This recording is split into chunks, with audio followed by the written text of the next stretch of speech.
कहानी की शुरुआत होती है एक सुनसान मार्केट से, जहां हम एक फैमिली को देखते हैं जो बिल्कुल चुपचाप खामोशी से जरूरत का सामान इकट्ठा कर रही होती है। ये लोग इतने ज्यादा डरे हुए थे कि एक दूसरे से बात तक नहीं कर पा रहे थे, बस इशारों से एक दूसरे को समझा रहे थे। आखिर कुछ तो था जो उन्हें बिल्कुल खामोश रहने पर मजबूर कर रहा था। इस फैमिली का लीडर है ली और उसकी वाइफ का नाम एवलिन है। यहाँ उनकी बड़ी बेटी रीगन जो बचपन से सुन नहीं सकती थी, और उनके दो बेटे मार्कस और बो होता है। बो उम्र में छोटा होता है, इसीलिए वो ज्यादा चीजें नहीं समझ पाता। वो ऊपर अलमारी में एक टॉय रॉकेट देख लेता है। जैसे ही वो रॉकेट को उठाने वाला होता है तो वो रॉकेट उसके हाथ से छूटकर नीचे गिरता है। ये देखकर सबके गले में सांसें अटक जाती हैं, लेकिन ऐन वक्त पर रीगन जल्दी से उस टॉय रॉकेट को कैच कर लेती है और सबकी जान बचा लेती है। ली सबको इशारों में समझाता है कि शाम होने वाली है, हमें जल्द से जल्द घर लौटना होगा, नहीं तो हम खतरे में पड़ सकते हैं। तभी इनका 4 साल का बेटा वही टॉय रॉकेट फिर से उठा लाया। उसे देखकर सभी दहशत में आ गए, क्योंकि ये रॉकेट बैटरी से चलने वाला था, जिसे ऑन करते ही शोर मच सकता था। ली अपने बेटे के हाथ से वो रॉकेट लेके उसकी बैटरी निकालकर टेबल पर रख देता है।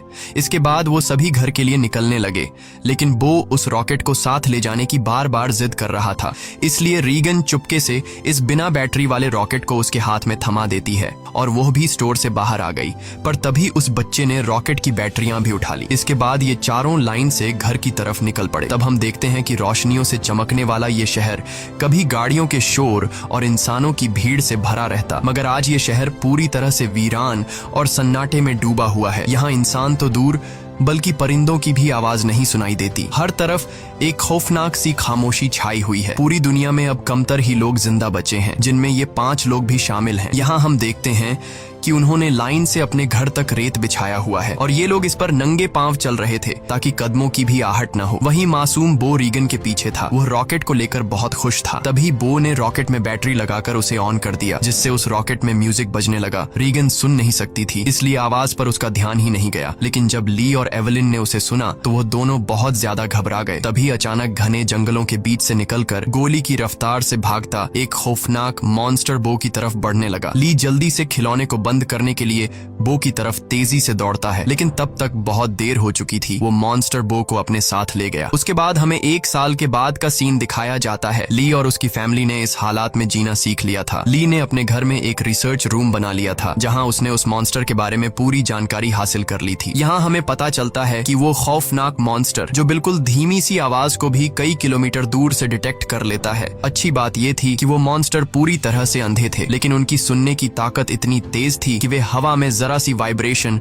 और धीमी से धीमी आवाज को भी महसूस कर सकते थे। अगर कोई इंसान जोर से सांस भी ले तो उसे भी महसूस करके ये मॉन्स्टर बिजली की रफ्तार से उसकी ओर दौड़ पड़ते थे और उस इंसान को कुछ ही सेकंड में खत्म कर देते थे। साथ ही साथ इन मॉन्स्टर्स की चमड़ी लोहे से भी ज्यादा मजबूत थी, जो उन्हें बंदूक की गोली और किसी भी हथियार से प्रोटेक्ट करती थी। दरअसल आज से 1 साल पहले ये मॉन्स्टर स्पेस से आए एक मेट्रॉइड के जरिए इस धरती पर आए। ये मॉन्स्टर्स इतने ज्यादा तेज रफ्तार थे कि कुछ ही वक्त में ये पूरी धरती में फैल गए और इस दुनिया से लगभग सभी इंसानों का नामो निशान मिटा दिया। इन मॉन्स्टर्स से बचने का सिर्फ एक ही तरीका था, और वो था बिल्कुल शांत रहना, जो कि ली और उसकी फैमिली ये राज जान चुके थे। इसलिए उन्होंने खुद की पूरी तरह से सेफ्टी कर ली थी। ली ने अपने घर के चारों तरफ सीसीटीवी कैमरास लगा दिए थे ताकि मॉन्स्टर के आने की खबर उनको लग सके। साथ ही उसने सीढ़ियों और रास्ते में कदम रखने वाली जगह पर एक खास तरह के निशान लगाए थे ताकि उन क्रीचर्स को उनकी पैरों की आहट भी ना आ सके। और ली ने अपने घर में एक अंडरग्राउंड बंकर भी बनाया था, जहाँ ये इन मॉन्स्टर्स पर रिसर्च करता था। उसने ये भी पता लगा लिया था कि इस इलाके में कुल 3 मॉन्स्टर मौजूद हैं। अब ली उन मॉन्स्टर की कमजोरी के बारे में जानने की कोशिश कर रहा था। साथ ही साथ ली रेडियो के जरिए पूरी दुनिया में हेल्प का सिग्नल भेज रहा था, लेकिन अब तक उसका किसी से भी कांटेक्ट नहीं हो पाया था। यहाँ हमें पता चलता है कि एवलिन प्रेग्नेंट है और जल्द ही वो एक बच्चे को जन्म देने वाली है। अब क्योंकि ये बच्चा पैदा होने पर रोने लगेगा, इसलिए उन्होंने अपने आने वाले बच्चे के लिए एक साउंड प्रूफ बॉक्स बना लिया है, ताकि जब भी अगर बच्चा रोए तो उसके मुंह पर ऑक्सीजन मास्क रखकर उसे उस बॉक्स में छुपा दें, जिससे उस मॉन्स्टर को बच्चे की रोने की आवाज नहीं आएगी। इस मुश्किल हालात में मॉन्स्टर से बचने के लिए रेडी रहना बहुत जरूरी था, लेकिन ली की बड़ी बेटी बेटी रेगन सुन नहीं सकती थी और ये कमी उसके लिए एक बड़ी मुसीबत बन सकती थी। इसलिए ली इसकी इस कमी को दूर करने की कोशिश में था। ली अपनी बेटी रेगन के लिए एक कॉक्लियर हीयरिंग एम्पलीफायर बनाता है और ली वो एम्पलीफायर रेगन को दे देता है। लेकिन रेगन इस एम्पलीफायर को लेकर खुश नहीं थी, क्योंकि उसे लगता था कि हमेशा की तरह ये एम्पलीफायर भी काम नहीं करेगा, क्योंकि ली अपनी बेटी रेगन के लिए पहले भी कई एम्पलीफायर बना चुका था। इसलिए रेगन पहले तो इस एम्पलीफायर को गिरा देती है, लेकिन जब वह उस एम्पलीफायर को टेस्ट करती है तो ये एम्पलीफायर काम कर रहा होता है। बाहरी दुनिया की आवाज सुनते ही वो खुशी के मारे रोने लगती है और साथ में रेगन को अपने छोटे भाई की याद भी आती है। रेगन आज भी खुद को अपने भाई की मौत का जिम्मेदार ठहराती है। इससे लगता है कि अगर उस दिन वो अपने भाई को टॉय रॉकेट नहीं देती तो आज उसका भाई जिंदा होता। रेगन अपने पिता के काम में हाथ बटाकर खुद को साबित करना चाहती थी, इसलिए रेगन अपने पिता के अंडरग्राउंड बंकर की तरफ जाने लगती है। लेकिन तभी उसके पिता उसे रोक लेते हैं और उसे अंदर जाने से मना कर देते हैं, क्योंकि एक साल पहले रेगन के अपने छोटे भाई को टॉय रॉकेट देने की गलती की वजह से अब वो रेगन पर बिल्कुल भी भरोसा नहीं करता। उसे डर लगता है कि नीचे अंडरग्राउंड बंकर में माइक्रोफोन, रेडियो और भी कई सारी चीजें हैं। अगर गलती से भी रेगन का हाथ किसी ऐसी चीज के साथ लग गया जो साउंड क्रिएट करती हो तो हमारी जान खतरे में पड़ सकती है। अगले दिन ली अपने बेटे मार्कस के साथ मछलियां पकड़ने नदी पर जा रहा होता है। रेगन भी उनके साथ जाना चाहती थी। रेगन ली से रिक्वेस्ट करती है कि प्लीज मुझे भी अपने साथ ले चलो, पर ली ने उसे अपने साथ ले जाने से मना कर दिया। वो रेगन से कहता है कि तुम्हारी माँ घर पर अकेली है, इसलिए तुम घर पर अपनी माँ का ख्याल रखो। जिसके बाद ली मार्कस के साथ नदी की तरफ निकल गया। ये बात रेगन को बहुत ज्यादा बुरी लगती है और वह नाराज हो जाती है। उसे लगता है कि उसके पिता उसे प्यार नहीं करते, इसलिए वह अपना बैग पैक करके वह भी घर से कहीं निकल गई और सीधा उस जगह पर आई जहां पर उसके भाई को मॉन्स्टर ने मार डाला था। वह अपने भाई के कब्र के पास लेटकर रोने लगती है और कुछ ही देर में यहीं पर रेगन की आंख लग जाती है। दूसरी तरफ एवलिन घर पर बिल्कुल अकेली थी। कुछ देर बाद वो बेसमेंट से कपड़े धोकर उन्हें बोरी में भरकर बाहर ले जा रही थी। तभी सीढ़ी पर लगा एक कील उस बोरी में फंसकर सीधा हो गया। वह नुकीला कील ठीक उनके पैर रखने की निशान पर था, पर एवलिन उसे देख नहीं पाई। उधर ली और मार्कस मछली पकड़ने में लगे थे। कुछ देर बाद ली अपने बेटे मार्कस को एक झरने के पास ले आता है और ली अपने बेटे से कहता है कि यहाँ तुम बात कर सकते हो, क्योंकि पानी के झरने की वजह से तुम्हारी आवाज उसमें हाइड हो जाएगी और तुम्हारी आवाज उस मॉन्स्टर तक नहीं पहुंच पाएगी। अब तुम खुलकर बात कर सकते हो। वो दोनों झरने के पास बैठकर बातें करने लगते हैं। मार्कस पूछता है क्या वो बो की मौत का जिम्मेदार रेगन को मानते हैं, जिस पर ली जवाब देता है कि जो कुछ भी बो के साथ हुआ उसमें किसी की भी गलती नहीं थी। लेकिन मार्कस ली को बताता है कि रेगन आज भी बो की मौत का जिम्मेदार खुद को ठहराती है, इसलिए तुम्हें रेगन को ये बात बतानी चाहिए कि उस दिन तुम्हारी कोई गलती नहीं थी। इसी दौरान एवलिन ने अपने मर चुके बेटे की तस्वीर लिए उसकी याद में आंसू बहा रही थी। तभी अचानक उसे लेबर पेन शुरू हो गया, यानी कि उसकी डिलीवरी का टाइम आ चुका था। वो फोटो फ्रेम हाथ में लिए हुए जल्दी से बेसमेंट की तरफ जाने लगी, पर तभी सीढ़ियों से नीचे उतरने की जल्दी में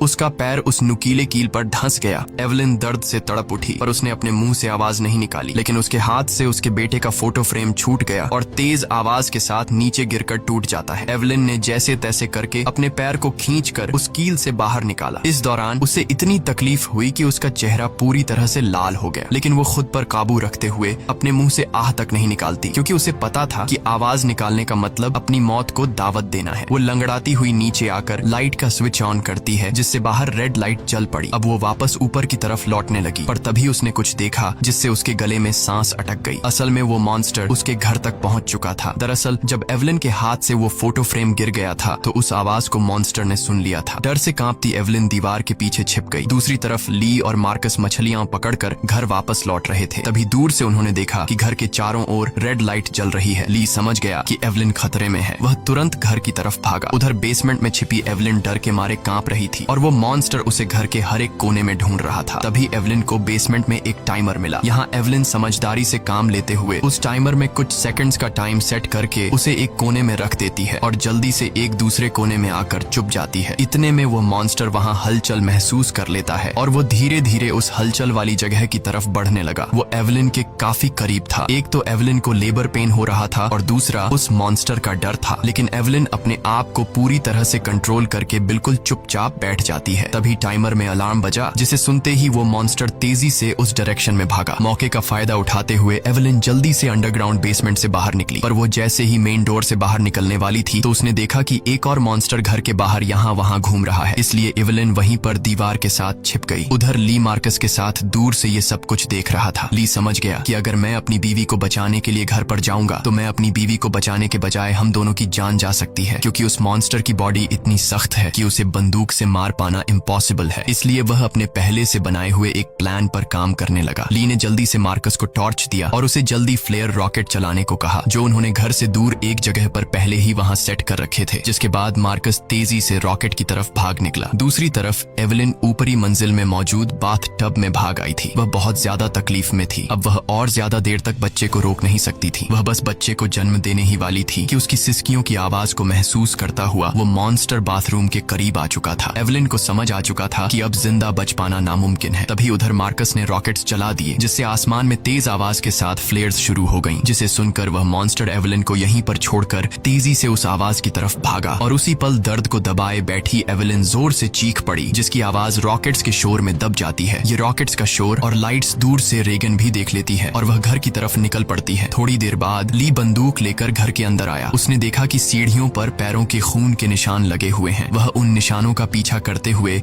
बाथरूम तक पहुंच जाता है। वहां पहुंचकर वह देखता है कि बाथ टब खून से लाल है। वह समझ गया कि एवेलिन भी उस मॉन्स्टर का शिकार हो चुकी है। वह आंसू बहाता हुआ वहीं बैठ गया, पर तभी शावर रूम के कांच पर किसी ने हाथ रखा। वह कोई और नहीं बल्कि एवेलिन ही थी। एवेलिन ने इस मुश्किल हालात में भी खुद को संभाल कर एक बेटे को जन्म दिया था। एवेलिन को जिंदा पाकर ली की आंखें खुली की खुली रह गईं। अब इससे पहले कि बच्चे की रोने की आवाज आती, ली तुरंत एवेलिन और बच्चे को उठाकर अंडरग्राउंड रूम में ले आया, जिसके बेसमेंट में उन्होंने बच्चे के लिए साउंड प्रूफ बॉक्स बनाया था। लेकिन बेसमेंट में घुसने से पहले ही बच्चे ने रोना शुरू कर दिया, जिसे सुनकर वो मॉन्स्टर तेजी से उनकी ओर आने लगा। ली जल्दी से अंडरग्राउंड रूम में घुसा और दरवाजे को एक मोटे मैट्रेस से ढक दिया। ली ने फौरन बच्चे के मुंह पर ऑक्सीजन मास्क लगाया और उसे बॉक्स में बंद कर दिया, जिससे उसके रोने की आवाज बंद हो गई। तब जाकर उन दोनों ने राहत की सांस ली। यहाँ ली अपनी वाइफ एवेलिन को बताता है कि मैं इन क्रीचर्स की कमजोरी जान चुका हूँ। अब जल्द उनके लिए मैं एक औजार तैयार करने वाला हूँ, जिससे ये क्रीचर्स हमारा कुछ नहीं बिगाड़ पाएंगे। इसी दौरान दूसरी ओर रेगन भी घर लौट रही थी। तभी उसे खेतों के बीच एक लाइट जलती हुई नजर आई। रेगन जल्दी से उस लाइट के पास आने लगी, लेकिन वह इस बात से अनजान थी कि एक मॉन्स्टर उसकी कदमों की आहट से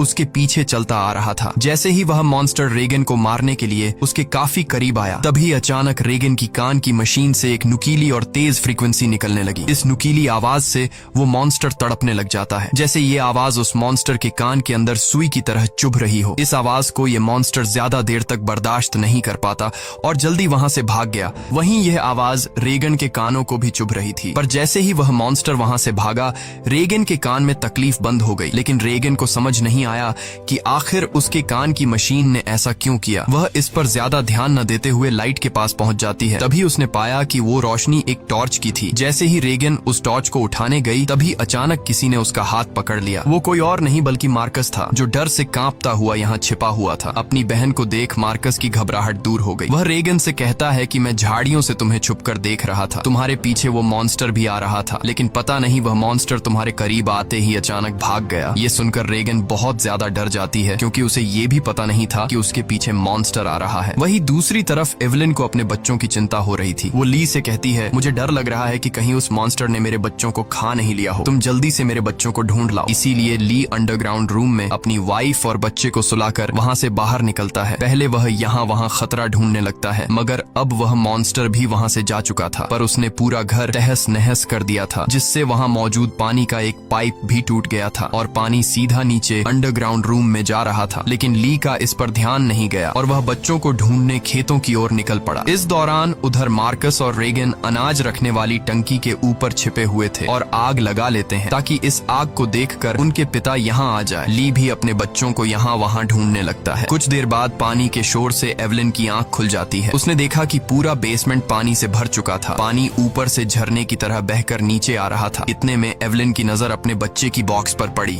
वह बॉक्स खुला हुआ था, पर वहाँ से बच्चे की जरा सी भी आवाज नहीं आ रही थी। एवेलिन जैसे ही बॉक्स के पास जाने लगी, तभी उसे बॉक्स के पास ही सामने से एक मॉन्स्टर नजर आया। उसे देखकर एवेलिन बहुत ज्यादा घबरा गई। एवेलिन को लगा कि शायद मॉन्स्टर ने उसके बच्चे को खा लिया है, क्योंकि एवेलिन को वह बॉक्स तो नजर आ रहा था, लेकिन वह बॉक्स उससे काफी दूर था, इसलिए वह बॉक्स के अंदर देख नहीं सकती थी कि बच्चा अभी भी जिंदा है या फिर मॉन्स्टर ने उसे खा लिया। इसलिए वह धीरे धीरे बॉक्स की तरफ बढ़ने लगी। तभी वो मॉन्स्टर भी पानी में उतर जाता है। लेकिन एवलिन जब बॉक्स के करीब पहुंची तो उसने देखा कि उसका बच्चा सही सलामत है। खुशकिस्मती से बच्चे ने आवाज नहीं किया था, जिस वजह से उसकी जान बच गई थी। वह अपने बच्चे को लेकर एक कोने में आकर चुपचाप खड़ी हो गई, पर वो मॉन्स्टर मौत बनकर एवलिन के पास ही मंडरा रहा था। अगर बच्चे के मुंह से जरा सी भी रोने की आवाज निकलती तो उनकी मौत पक्की थी। दूसरी ओर रेगन और मार्कस अपने पिता का इंतजार करते करते थक चुके थे। रेगन को लगता है कि उनके पिता उन्हें बचाने के लिए नहीं आएंगे। अब वह अकेले ही घर जाना चाहती थी, लेकिन मार्कस को अपने पिता पर पूरा यकीन था। अपनी बहन को जाता देखकर मार्कस उसे रोकने की कोशिश करता है, लेकिन जैसे ही वह अपनी बहन को रोकने के लिए आगे बढ़ता है तो अनाज की टंकी का दरवाजा खुलकर वह उसके अंदर गिर जाता है। गिरते वक्त मार्कस के मुंह से तेज आवाज निकल जाती है, जिसे सुनते ही वह मॉन्स्टर जो एवलिन को घर में ढूंढ रहा था वह फौरन उस आवाज के पीछे भाग पड़ा, जिससे एवलिन तो बच गई, लेकिन अब मार्कस की जान खतरे में पड़ गई थी। अनाज से भरी वो टंकी दलदल की तरह थी, जिसके अंदर फंसा मार्कस बाहर आने के लिए जितना जोर लगा रहा था उतना ही वह उसके अंदर धंसता जा रहा था। यहाँ रीगन टंकी का दरवाजा तोड़कर उसे नीचे अनाज में फेंक देती है और खुद भी नीचे टंकी में कूद जाती है। मार्कस जैसे ही अनाज में डूबने वाला था, रीगन उसे पकड़कर बाहर निकाल लेती है और ये दोनों दरवाजे के ऊपर बैठ जाते हैं, जिससे उनकी जान बच जाती है। लेकिन इन दोनों की हलचल को मॉन्स्टर ने सुन लिया था, इसलिए वो मॉन्स्टर खेत के रास्ते से तेजी से होते हुए टंकी की तरफ बढ़ता है। ली मॉन्स्टर को तेजी से टंकी की तरफ जाता हुआ देखकर समझ जाता है कि उसके दोनों बच्चे अनाज की टंकी के पास हैं। रीगन ने मार्कस की जान तो बचा ली थी, लेकिन उसका कोई फायदा नहीं होने वाला था, क्योंकि इतने शोर शराबे के बाद मौत का साया तेजी से उनकी तरफ बढ़ रहा था। अगले ही पल वो मॉन्स्टर भी टंकी के अंदर कूद पड़ा। वो उन दोनों को मारने के लिए जैसे ही आगे बढ़ा, तभी रीगन की कान की मशीन से एक बार फिर एक नुकीली आवाज निकलने लगी। ये आवाज उस मॉन्स्टर के लिए बहुत ही ज्यादा पेनफुल होती है, इसलिए वो बिना उन्हें मारे वहां से निकल जाता है। रीगन और मार्कस मौत के मुंह से बाल बाल बच गए और टंकी से बाहर निकल आए। बाहर ली भी उन्हें ढूंढता हुआ आ पहुंचा था। वह अपने बच्चों को सही सलामत देखकर बहुत खुश होता है। इस दौरान एवलिन भी ये सब कुछ सीसीटीवी रूम से देख रही थी। तभी ली को पता चलता है कि अभी भी वो मॉन्स्टर यहाँ आसपास है। उसने बच्चों को फौरन सामने मौजूद गाड़ी की ओर भेज दिया और खुद एक कुल्हाड़ी उठाकर आसपास नजरें दौड़ाने लगा, लेकिन वो क्रीचर ठीक उसके ऊपर होता है। ली जैसे ही पलटकर पीछे देखता है, वो मॉन्स्टर उसे अपने पंजे से मारकर दूर फेंक देता है। अपने पिता को तकलीफ में देखकर मार्कस ली को आवाज देने लगता है। आवाज सुनकर मॉन्स्टर को मार्कस की पोजीशन का भी पता चल जाता है। वो मॉन्स्टर अब मार्कस और रीगन की तरफ बढ़ने लगा, लेकिन तभी एक बार फिर रीगन की कान की मशीन से फ्रीक्वेंसीज निकलने लगी। वह आवाज रीगन को भी चुभ रही थी, इसलिए रीगन ने अपनी कान की मशीन को ही ऑफ कर दिया, लेकिन यह उसकी सबसे बड़ी गलती थी। इस मशीन से जो फ्रीक्वेंसी निकलती थी वही फ्रीक्वेंसी उस मॉन्स्टर की कमजोरी थी, जिसे वो बिल्कुल भी बर्दाश्त नहीं कर सकता था। लेकिन अनजाने में रीगन ने मशीन को बंद करके अपनी ही मौत को दावत दे दी। अगले ही पल वो मॉन्स्टर कार पर झपट पड़ा और मार्कस तक पहुंचने की कोशिश करने लगा। इसी दौरान उधर ली होश में आ गया। अपने बच्चों को खतरे में देख वह समझ गया था कि मॉन्स्टर से लड़कर वह कभी भी मॉन्स्टर को मार नहीं सकता, इसलिए अब उसे सिर्फ एक ही रास्ता नजर आया। उसने रीगन को इशारों में बताया कि मैं तुमसे बहुत ज्यादा प्यार करता हूँ। मैंने तुम्हें कभी भी बो की मौत का जिम्मेदार नहीं ठहराया है और मेरे होते हुए तुम्हें कुछ नहीं हो सकता। जिसके बाद ली जोर से चिल्लाने लगा। उसे सुन वो मॉन्स्टर ली की तरफ दौड़ पड़ा और एक ही झटके में उसे चीर फाड़ कर रख दिया। अपने पिता को मरता हुआ देखकर रीगन को बहुत ज्यादा दुख होता है, क्योंकि पहले उसे लगता था कि उसके पिता उससे प्यार नहीं करते, लेकिन अब उसे रियलाइज हुआ कि वह गलत थी। ली को मारने के बाद वो मॉन्स्टर वहां से चला जाता है। दूसरी तरफ एवलिन भी ये सब कुछ सीसीटीवी के जरिए देख रही थी। तब रीगन उसी वक्त गाड़ी स्टार्ट करके